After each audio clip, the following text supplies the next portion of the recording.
It's time again for the Insiders with Chuck Chvala and Scott Jensen, sponsored by the Wisconsin Counties Association and the Tommy G. Thompson Center on Public Leadership.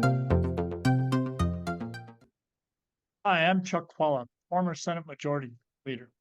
Let me do that again. No At least you didn't problem. trip over your name. It was the title. Yeah. All right. I'm Yeah, still stumbling.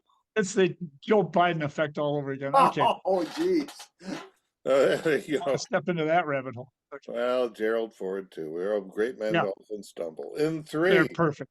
we're talking again. It'll be Chuck, Scott, Chuck. In 3, 2, 1. Hi, I'm Chuck Chvala, former Senate Majority Leader. And I'm Scott Jensen, former Assembly Speaker. We're the Insiders. So, Scott, we've got a big Supreme Court race, which will again determine the progressive versus conservative majority. What's your take on the race? Boy, and people just thought that we were done with elections here, huh? Well, we're not done. We're even about to have one of the biggest elections, really, in the last couple of decades here in Wisconsin. You'll recall the last Supreme Court battle in this state. $50 million was spent by all sides, making it the most expensive Supreme Court race in American history, more so than races in much, much bigger states. This state's it was so important because the majority was in the balance, whether it was going to be a progressive majority or a conservative majority, and we're right back at it again. That's what will be up here in the February primary and the April general election in Wisconsin. Will there be a liberal majority on the Wisconsin Supreme Court for several years, or will there be a conservative majority for the next several years on that court? It looks like it's just going to be two candidates, both well qualified. Clearly, Susan Crawford Judge Crawford coming out of Dane County is going to run on the issues more than her experience. And I think that Brad Schimel from Waukesha County will do the opposite. He'll be more focused on his experience as district attorney, attorney general, a judge, clearly perhaps one of the most experienced people to ever run for the Wisconsin Supreme Court. He'll focus on the resume a little more. She will focus on the issues some more. And the Democrats learned in the last cycle that despite what the traditional code might be for judicial behavior in these races, it was smart. It was winning for them to go out and essentially tip your cards and show where you stand on the issues.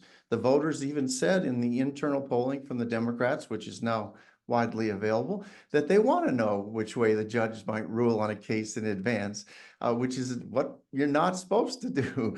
And so they were tipping their cards last time, and I think we'll see some more of that. I think the question is, will Schimel do the same thing, or is he going to try to stick to the more traditional strategy in this race? But we have two highly qualified candidates, an incredible amount of money. The candidates themselves will get their initial message out, and then sadly they probably won't play much of a role in their own race because all this money coming in from around the rest of the country will shape the voters' thoughts about the race much more than their interactions with the candidates.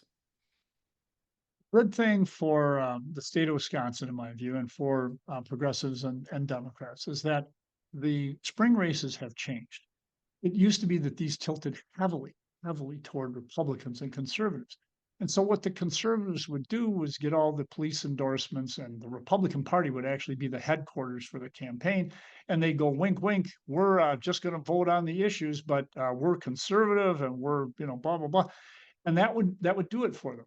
The reality is now there are three things that are going to kill Republicans in this election. Number one, Donald Trump just won, and there's going to be a backlash to that. That's going to be like nobody's business. So the 11-point win that Janet Protasevich had, she was an amazing candidate. I won't say that Crawford will beat that, but I wouldn't be surprised she could get close to it. Not only because of the Trump thing, but the other two factors.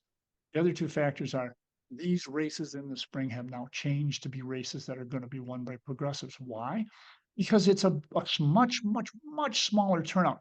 And it's a turnout of Dane County, the suburbs around Milwaukee, and some stuff in Milwaukee County. The ruby red wall counties cannot make up anymore what used to happen because they're not there. There will not be a huge turnout in the rest of the state. So that's going to be a big factor. And then the final thing is, I just think that with abortion out there, it's still out there. It didn't play quite as big as in my view, would have, but I think Trump overwhelmed that. But it will play out in the spring because people know that whether or not that right is there in Wisconsin is dependent on the Wisconsin Supreme Court. And by the way, the thing that Scott was alluding to, and he's right about this, is if Crawford wins, that means there will be a progressive majority in Wisconsin for years to come, because the next couple of races are going to be with the Republicans on the court, and they will probably be gone too. So this goes back to what I said before. This is going to create a strong majority on the court, and it will be also linked with eventually a Democratic majority in the Senate, the Assembly, and the governor. And I think that that is going to put progressives and Democrats in a strong position. So this awful election that happened, there's actually some silver lining, some significant silver lining. And this case, this election will be the first indication. She doesn't win by more than 5. I owe Scott lunch. Awesome. I'm looking forward to it.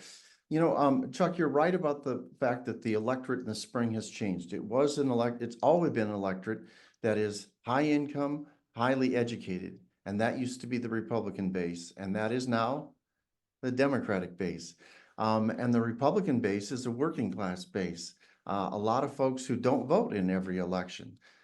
This cycle, though, I think the Republicans proved in Wisconsin with a lot of money from outside that you can light up those folks who vote in 0 or 1 out of 4 election years. Those folks showed up. They made a significant portion of the Republican vote in the presidential race. There were tactics that were tried that I think were very effective. Our house got knocked again and again by people, some of them from Elon Musk's committee, who regularly came by and said, "Can I talk with this voter at your house? What about this voter at your house?" And they weren't just, they crossed me off long ago as a hardcore and guy who was always votes ahead of the time. But everybody else in the house, they just kept coming back till they turned in their ballots. I was very impressed with that. And you saw the turnout and you saw that it made a difference. So can you do that in a Wisconsin winter in February, in the first couple of days of April, when it could be snowing again? That's a much harder thing, but that the electorate is one thing that will determine the outcome of that Supreme Court race. The other thing is, do the Republicans run the traditional race, or do they try something different this time? And I think Brad Schimel realizes that he needs to change the formula if he's going to win in April of 25. And I think Scott knows that, as I know, that nobody's ever been able to do it. The turnout in presidential races is substantially higher than gubernatorial races. And gubernatorial races are substantially higher than spring races. And the more that electorate shrinks, the more it turns to Democrats. Now, it didn't used to be that they had a huge advantage. That advantage is gone, and that advantage has now turned to be not quite as big, but pretty darn big for Democrats. I think it's going to be very hard to change those dynamics. The court is probably going to be owned by the progressive end of the spectrum for quite a while, unless, as Scott says, Schimel can come up with something entirely new. In fact, it might be a strategy to Democrats. It does not appear to be happening, but in the future, you might see them run 2 people. Maybe even this race, I doubt it, but they might run 2 people in the spring so that after the primary, as Scott says, in the dead winter of Wisconsin, there won't be a Republican available for people to vote for. So, that's maybe a ways down the road, but that's something for you to think about. These spring elections, which always used to be so tremendously available and accessible and winnable and actually winning for Republicans, that's not happening anymore. Don't count out Schimel. See you next time. You've been listening to The Insiders with Chuck Chvala and Scott Jensen, sponsored by the Wisconsin Counties Association and the Tommy G. Thompson Center on Public Leadership.